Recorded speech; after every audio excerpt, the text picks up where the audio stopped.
Di sore hari yang sangat mendung, terdapat dua orang laki-laki yang sedang berdiskusi serius membahas tentang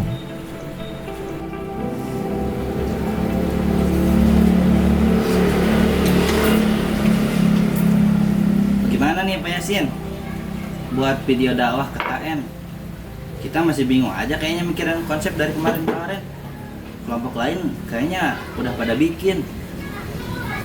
Tahu saya juga bingung.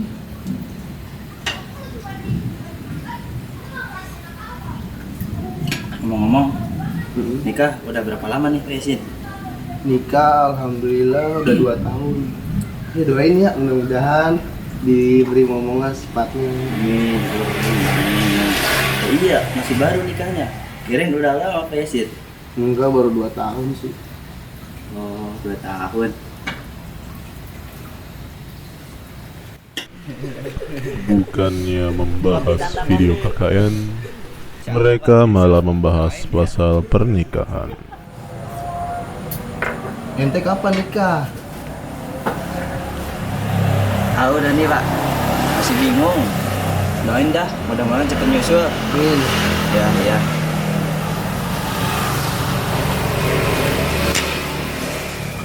Nah, iya, kita konten ini buat KKN video dakwah tentang ini aja Pak, Tentang apa tuh? tentang nikah. Tentang nikah. Iya, Oh bagus itu. keren itu. Kan di sini banyak yang berpengalaman tuh, kayak ada Pak Yasin, ada teman-teman gitu. Jadi nanti kita bahas keutamaan nikah misalnya gitu. Ente kadang-kadang jernih juga. Iya dong Pak. Kopi. Ternyata ide mereka muncul ketika ngobrolin pasal nikah. Dan mereka pun deal untuk membuat video tentang nikah dan kemudian pulang ke rumah masing-masing. Setelah hari itu, mereka tentukan siapa lagi yang bisa diajak masuk ke dalam video. Terpilihlah Bang Murodi. Bang Murodi dinilai cocok untuk membahas tentang nikah karena beliau termasuk manusia yang menikah di usia muda. Neng, bikin kopi ya.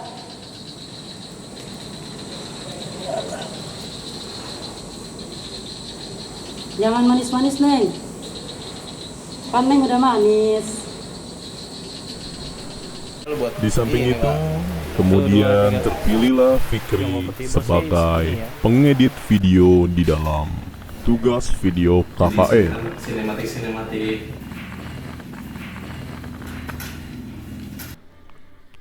Setelah dikumpulkan orang-orang yang akan terlibat dalam pembuatan video, maka diadakan diskusi kembali secara daring. Dulu. Assalamualaikum Duh, Neng, warahmatullahi wabarakatuh. Fikri mau pergi, jawab salam Fik. Waalaikumsalam warahmatullahi wabarakatuh. Bismillahirrahmanirrahim. Alhamdulillahirabbil alamin. Wassalatu wassalamu ala sayyidil mursalin sayyidil anbiya wa khataman nabiyyin wa ala alihi wa sahbihi ajma'in. Amma ba'du. Puji dan syukur marilah kita panjatkan kehadirat Allah Subhanahu wa taala atas segala limpahan rahmat yang telah dianugerahkannya kepada kita, sehingga kita pada malam hari ini masih bisa speak ngobrol berbincang-bincang terkait dengan program KKN kita. Mudah-mudahan perbincangan pada malam hari ini akan membuahkan hasil. Mudah-mudahan juga kita mendapatkan keberkahan dan keridhaan dari Allah Subhanahu wa taala. Amin. Dan salam semoga selalu tercurah limpah kepada Nabi Muhammad sallallahu alaihi wasallam, Allahumma sholli pada alaihi. sahabat, kepada seluruh umat. Mudah-mudahan kita di akhirat akan mendapatkan syafaat. Amin ya rabbal alamin. Baik teman-teman, rekan-rekan yang saya hormati, saya banggakan, saya cintai dengan sepenuh hati. Apaan itu? Aduh, alhamdulillah. Jadi setelah kita kemarin nih jadi berdiskusi Bang Rodi sama saya sama Pak Yasin sama Fikri. Jadi untuk konten dakwah kita itu akan membahas tentang pernikahan. Ya, kayaknya menarik nih angkat tema tentang pernikahan. Saya kemarin ngobrol tuh sama Pak Yasin. Apa ya? Menarik gitu. Di mana apalagi kita nih sebagai seorang mahasiswa atau sebagai seorang kaula muda yang mulai bergejolak nih, baik secara nafsu atau lain sebagainya ya. Kita ini sebenarnya udah mau nikah, nggak ada yang mau gitu, nggak nikah serba salah gitu, pengen nikah gitu. Nah, terkadang ada juga yang sudah menemukan pasangan, ada juga yang sudah melihat, mungkin ya terlihat dia sudah gandengan tangan lah apa gimana, bahkan udah tunangan misalnya gitu kan, tapi belum juga menikah. Nah ini jadi persoalan gitu bagi kita Siapa Gi? Siapa? yang kalau nggak tahu dah kalau udah mungkin dari permasalahan ini timbul pertanyaan ya, apa alasan mereka karena belum menikah? Apakah takut karena rezeki mereka kurang atau gimana? Yang belum menikah, ini apa nih dari teman-teman, apalagi dari Pak Yasin sama Pak Murodi gitu yang sudah menemukan tulang rusuknya yang sempat hilang gitu kan? Jadi tips nih bagi kita nih kaula muda, khususnya Anies sama Fikri dan nanti mungkin ya teman-teman yang lain juga gitu yang belum menikah, tips dalam memilih jodoh itu seperti apa, dan yang sudah kelihatan ada pasangannya apa ya, untuk meyakinkan mereka itu seperti apa. Karena kan teman-teman kita tuh ada yang takut lah karena gue kan belum kerja misalnya, takut gak dikasih makan, mau dikasih makan apa bini gua nanti gitu. Banyak yang seperti itu gitu. Barangkali dari Pak Murodi atau dari Pak Yasin ingin menjawab pertanyaan saya, silakan. Mengenai tentang jodoh atau pasangan ya. Allah pernah berfirman di dalam surat Yasin bahwa kata Allah, subhanalladzi khalaqal azwaja kullaha mimma tumbitul ardh wa min anfusihim wa mimma la ya'lamun. Nah, di sini Allah berfirman bahwa Allah menciptakan semua makhluknya di alam dunia ini itu tentunya berpasang-pasangan. Tumbuh-tumbuhan Allah ciptakan di dunia ini ada pasangannya. Ada kedongdong perempuan, ada kedongdong laki-laki. Ada Bang Eki, pasti udah ada tuh pasangannya Bang Eki, jangan takut. Siap. Cuman belum waktunya aja, tahan dulu. Ya. Kemudian mengenai tentang umur yang sudah mungkin dewasa, sudah mulai harusnya menikah dan belum juga ada biaya untuk menikah. Di sini disarankan oleh Rasulullah bahwa ketika seorang pemuda ingin menikah, sudah ngebet, ya, kemudian terhalang atau terkendala dalam biaya, maka disarankan untuk pemuda itu, baik itu Bang Eki atau Bang Fikri, banyakin puasa. Ya, banyakin puasa karena puasa bisa menurunkan hawa nafsu, gitu ya. Hawa nafsu. Kalau dengan banyak puasa tentunya hawa nafsu kita akan meredam, akan dengan sendirinya hawa nafsu itu akan berkurang dan berkurang. Itu Pak Bang Eki ya. Siap Bang Eki, Pak Fikri. Oke. Itu aja sih. Ya, terima kasih. Assalamualaikum warahmatullahi wabarakatuh. Waalaikumsalam warahmatullahi wabarakatuh. Sepertinya menarik nih masalah pernikahan untuk yang belum berjodoh, ya kan, yang belum menemukan jodohnya. Mudah-mudahan Allah percepat dan Allah pertemukan, sekaligus duitnya juga. Amin ya Rabbal Amin ya amin. Yang mau lamar juga, Allah mudah-mudahan dilancarin. Amin. Ya, di sini di dalam Al-Quran surat An-Nur ayat 32 Allah Subhanahu wa taala berfirman, Amin. Bismillahirrahmanirrahim, wa ankihul ayama minkum wassolihina min ibadikum wa imanikum iyakunu fuqara yu'nihumullahu min fadli wallahu wasi'un alim, yang artinya dan kawinkan orang-orang yang sendirian di antara kamu dan orang-orang yang layak berkawin dari hamba-hamba sahayamu yang laki-laki dan hamba-hamba sahayamu yang perempuan. Jika mereka miskin, Allah akan mampukan mereka dengan karunia-Nya, dan Allah ialah maha luas pemberiannya lagi maha mengetahui. Dan Imam Ibnu Katsir rahimahullah ketika menyebutkan ayat ini berkata, ayat ini adalah akan perintah untuk menikah. Bahkan ada sekelompok ulama yang menyatakan hukum wajibnya menikah sesuai dengan kemampuan masing-masing individu maupun daripada materi dan rohani dan jasmani. Dalam Al-Quran surat An-Nur yang dijelaskan, jangan takut untuk menikah, ya kan? Jangan takut untuk memilih tidak jomblo lagi untuk menikah. Bang Eki, Kang Fikri, mudah-mudahan jodohnya cepat ketemu. Jangan takut untuk masalah yang tadi disebutkan sama Bang Eki, nikah kan kerjaan gaji masih kecil. Nanti kalau udah nikah dikasih makan apa? Jangan takut, karena di sini dijelaskan oleh Allah Subhanahu wa taala surat An-Nur ayat 32. Ayakunu fuqara yu'nihumullahu min fadli wallahu wasi'un alim. Bahwasannya Allah akan memberikan kekayaan bagi yang tidak mampu, memberikan kekayaan bagi yang miskin. Allah akan memberikan rezekinya yang luas. Mudah-mudahan di dalam surat ini kita bisa mengambil hikmahnya dan kesimpulannya untuk tidak takut memilih jalan yang baik yang disunahkan Rasulullah Shallallahu Alaihi Wasallam.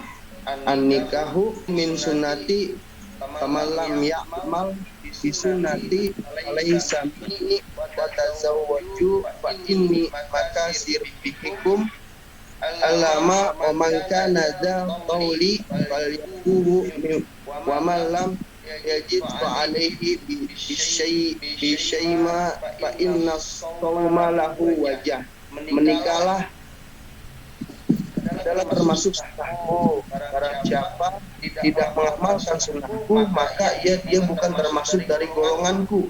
Menikahlah karena aku akan membanggakan banyaknya jumlah kalian kepada umat-umat yang lain di hari kiamat. Barang siapa memiliki kekayaan, maka hendaklah dia menikah.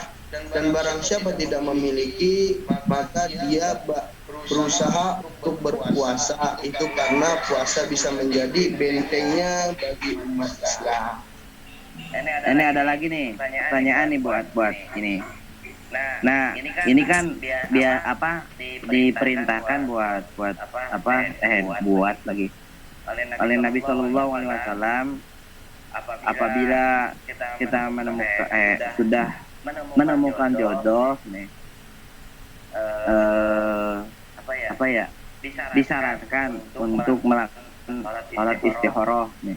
Nah, barangkali dari teman-teman Asin atau Pak Muradi yang sudah berjodoh atau beristri dulu kalau sempat melaksanakan sholat istikharah, apa aja nih, tandanya itu bahwa petunjuk dari sholat itu misalnya A atau B gitu. Adakah ciri-cirinya menurut dari pengalaman dari Bang Muradi atau dari Pak Yasin gitu? Silahkan.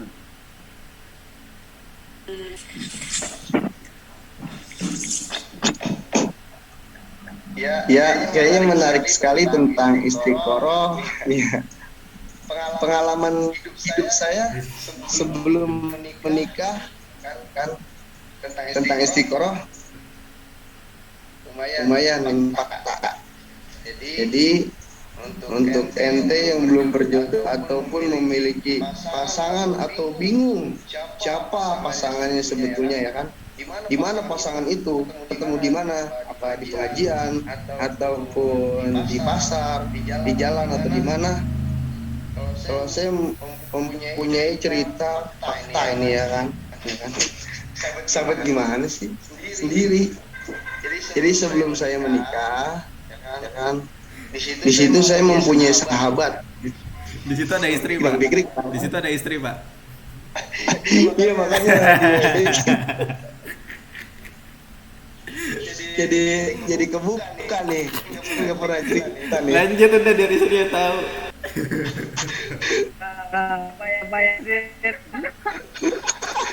Kenapa?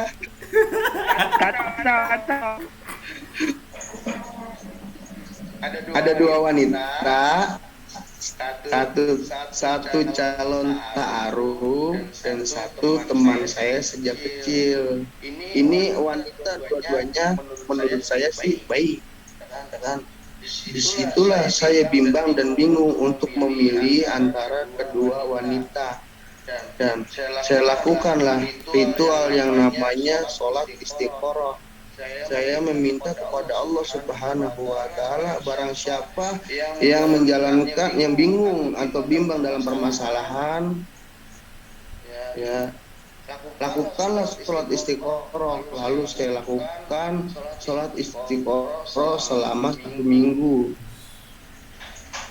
Selang 2 minggu kemudian saya diberikan petunjuk, lalu saya lamaran kepada calon istri saya yang ta'aruf itu. Jadi istiqoroh saya dipilihin oleh Allah, diberikan istri yang ta'aruf ini, berkasnya sholat istiqoroh. Jadi tipe A atau B-nya itu latar belakang dari mananya kita udah perlu tahu gitu kan. Nah, yang satu itu tidak merespon, dan yang satu lagi yang memberikan respon gitu. Bahwa nah mungkin disitulah petunjuk dari Allah bahwa inilah jodoh buat antum atau buat kamu, bahwa inilah yang akan menjadi yang terbaik buat kamu gitu. Jadi gini, memang istiqoroh luar biasa. Istiqoroh pasangan kita baik atau tidak, dan menunjukkan siapa yang terbaik dan layak menjadi pasangan hidup kita, tentunya melalui hal-hal atau ibadah, yaitu kita sebut saja istiqoroh. Istiqoroh ini sebenarnya bukan hanya dilakukan ketika kita ingin menikah saja. Ya Bang Eki, Bang Fikri, bukan hanya ketika kita mau 2 bulan 3 bulan pengen mau menikah, kita sudah istiqoroh. Sebenarnya bukan itu tujuannya.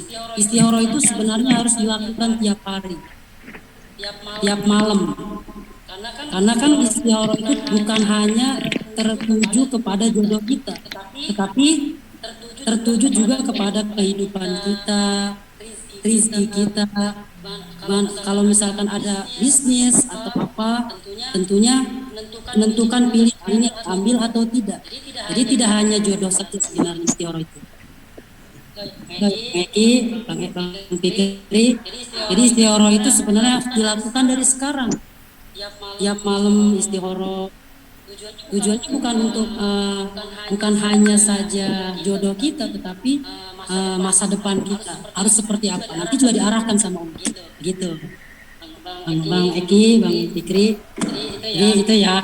Jadi istiqoroh itu memang ada juga yang sebagian yang sering mungkin kita dengar bahwa istiqoroh itu selalu identik dengan menentukan pilihan atau jodoh kita. Sebenarnya tidak itu. Karena guru saya juga menyarankan bahwa istiqoroh itu harus dilakukan tiap malam.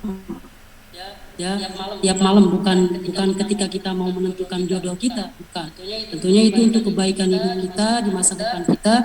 Tentunya harus ada istiqoroh supaya hidup kita, masa depan kita diarahkan yang terbaik gitu. Itu Bang Fikri, Bang Eki mengenai tentang istihoroh. Ya, mungkin sedikit banyaknya kita sebagai jomblo-jomblo udah mendapatkan gambaran nih buat dari kalau ingin meyakinkan mungkin ya istihoroh gitu. Nah, ada sharing-sharing dari pengalaman-pengalaman dari Bang Murdi sama Bang Yasin gitu. Nah, sekarang ada pertanyaan lagi. Ketika kita sudah menemukan jodoh, udah nih istihoroh udah berhasil, seleksi jodoh udah selesai gitu kan dari awal yang bahas tadi kita itu. Nah, ada gak kira-kira ujian sebelum menikah itu seperti apa nih tantangannya nih? Karena kan saya Fikri kan belum pernah nih, belum mencoba gitu, bukan mencoba ya, belum kan. Jadi gak tahu nih. Ujian setelah menikah atau sesudah? Ujian sebelum kita menikah nih Pak Yasin. Jadi sebelum kita menikah itu ada gak ujiannya nih, misalnya kok gua jadi males nih nikah sama dia gitu, apa gimana gitu kan, tiba-tiba kurang apa gitu kan. Nah, ada gak ujian-ujian yang mungkin dirasa sangat berat dan barangkali bisa menjadi antisipasi buat yang belum nih, seperti apa gitu. Silakan. Ya. Oke. Ya. Ujian sebelum menikah, Bang Eki, Bang Fikri, tentunya banyak tidak sedikit. Ketika seseorang sudah menentukan pilihannya, tentunya banyak ujian. Salah satunya mengenai biaya. Dia resah, Eki atau Bang Fikri resah ketika hari sudah mendekat ternyata keuangan belum juga terlihat meyakinkan untuk bisa merayakan acara pernikahan. Sebenarnya jangan takut, dan juga untuk kalian jangan takut nikah muda ya, karena rezeki sudah Allah tentukan. Karena ketika kita ada di hari H, tentunya di situ rezeki akan harus yakin tentunya. Saya sudah alami ini fakta bahwa ketika saya mau mendekati hari H, ini saya kembar uang rokok harus bagaimana ketika menyambut tamu. Ternyata ada aja rezeki dari Allah itu. Ada yang isi ini buat tambahin rokok, ini tambahin buat ini nambahin buat ini. Ternyata rezekinya banyak. Kalau sudah waktunya tiba itu, tinggal kita yakin aja. Dalam meminimalisir angka perceraian, mungkin dari Bang Muradi, Yasin nggak ada nih. Ada nggak tips-tips untuk menjaga keawetan rumah tangga? Gitu kan? Kira-kira seperti apa Bang Muradi? Kalau pengen awet rumah tangga, tentunya kata Rasulullah itu nawiru buyutakum bisolawati wa tilawatil Quran. Terangi rumah tanggamu dengan berbanyak sholat dan juga memperbanyak baca Al-Quran. Karena itu akan membuat keharmonisan di dalam rumah tangga kita. Itu aja sih mungkin untuk lebih awet, untuk dan terus harmonis rumah tangga, tentunya harus memperbanyak itu. Mungkin dari Pak Yasin gimana bisa menambahkan agar awet rumah tangga? Kalau saya sih sarannya itu terpaku di hadis Rasulullah aja. Tentunya harus ada juga saling pengertian dan lain sebagainya, memahami kekurangan istri masing-masing, ya, memahami benar watak atau karakter istri agar kita juga bisa menyimbangi ketika istri itu emosi, ketika istri itu kesal dan lain sebagainya. Kita sudah pahami sebagai suami. Oke, itu aja. Terima kasih. Silakan. Mungkin Pak Yasin ada masukan atau sharing nih bagaimana menjaga keharmonisan dalam rumah tangga supaya tidak terjadi perceraian gitu kan. Karena perceraian ini kan perkara yang halal gitu dari Allah, tetapi sangat dibenci gitu, supaya dibenci gitu. Dihalalkan tapi dibenci. Ya. Mungkin untuk menjaga keharmonisan kira-kira dari Pak Yasin ada masukan atau apa? Pengalaman gitu. Kalau saya menikah baru 2 tahun, pengalaman saya menjaga keharmonisan yaitu saling memahami satu sama lain. Jika dia marah, maka kita tidak marah.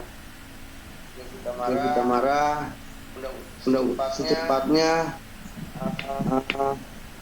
memohon ampun dari Allah dan beristighfar. Itu aja. Baik, terima kasih. Nah, ada juga nih buat teman-teman siapapun ya, Bang Payasin atau Bang Muradi atau Fikri. Jadi kata guru saya itu, kalau di hidup kita masih ada yang kurang, yang dibanyakin itu bukan mintanya. Kita harus lebih banyak lagi beristighfar kepada Allah Subhanahu wa taala. Istighfar terus.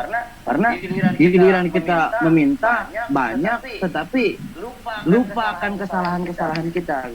Jadi kalau memiliki keinginan yang belum terwujud, mungkin dosa kita yang masih banyak sehingga menimbulkan penghalang bagi keinginan tersebut untuk dikabulkan oleh Allah Subhanahu wa taala. Ya, mungkin bagi nanti teman-teman sekalian mudah-mudahan bisa menjaga keharmonisan rumah tangga, terkhusus buat Pak Yasin dan Bang Muradi gitu ya. Mudah-mudahan keluarganya bisa menjadi keluarga yang sakinah, mawaddah, warahmah, semakin harmonis sehingga bisa bersatu lagi di surganya Allah Subhanahu wa taala. Bagi kita Pik yang belum menikah, mudah-mudahan Allah cepatnya berikan jalan yang sangat terbaik gitu buat kita sehingga kita bisa menyusul, sehingga kita bisa menyempurnakan tulang rusuk yang masih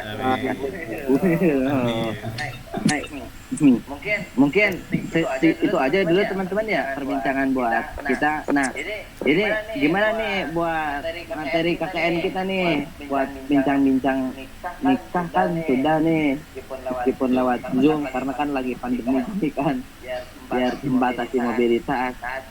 Ada nggak kira-kira gimana nih buat konsep apa KKM soal dakwahnya?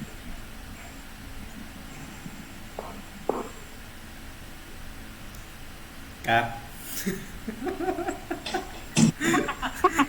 Udah keren itu gitu aja Pik. Ada mau nanya tadi mau ngomong, itu gimana Pik? Ini Pak Yasin nanya. Iya, tadi ini lagi nunggu Pak Yasin, ini Pak Yasin nggak ngomong-ngomong.